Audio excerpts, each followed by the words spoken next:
It's problematic. That's how the parliamentary opposition has reacted to the House Speaker's decision to send some reports from the Integrity Commission to its Oversight Committee before they're tabled in the House. Juliet Holness issued the ruling after months of back and forth about how such reports should be treated. Andrea Chisholm has an update. The House Speaker was clear. All reports from the Integrity Commission will be reviewed by her and the President of the Senate before they are tabled so they can know what the reports are about. For annual reports and special reports from the Integrity Commission, once the report is submitted to Parliament, it will be sent to the Integrity Commission Oversight Committee for consideration and report.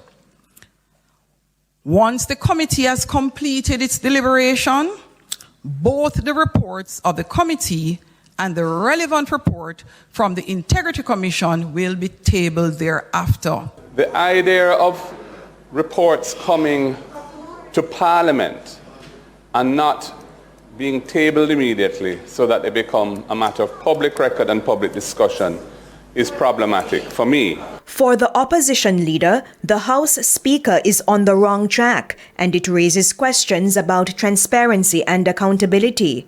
Mark Golding said there are several factors to consider. For example, the scheduling of meetings, the agenda, and mostly government members forming the committee. So you could have a situation where a matter of public interest, a matter that is vital in terms of its impact on the governance of the country, is sent to Parliament, and because of this procedure is sent to a committee without the members being aware of it, without the public being aware of it, because it's not tabled.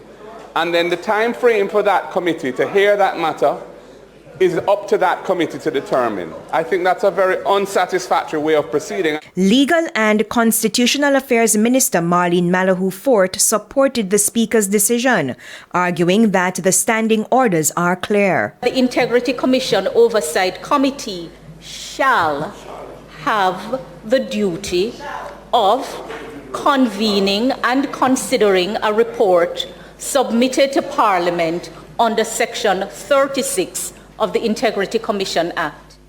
And it goes on to say that it is to be done within 30 days of the submission of the report. The House Speaker said her ruling was in keeping with the opinion of the Attorney General and the Office of the Chief Parliamentary Counsel. Andrea Chisholm, TVJ News.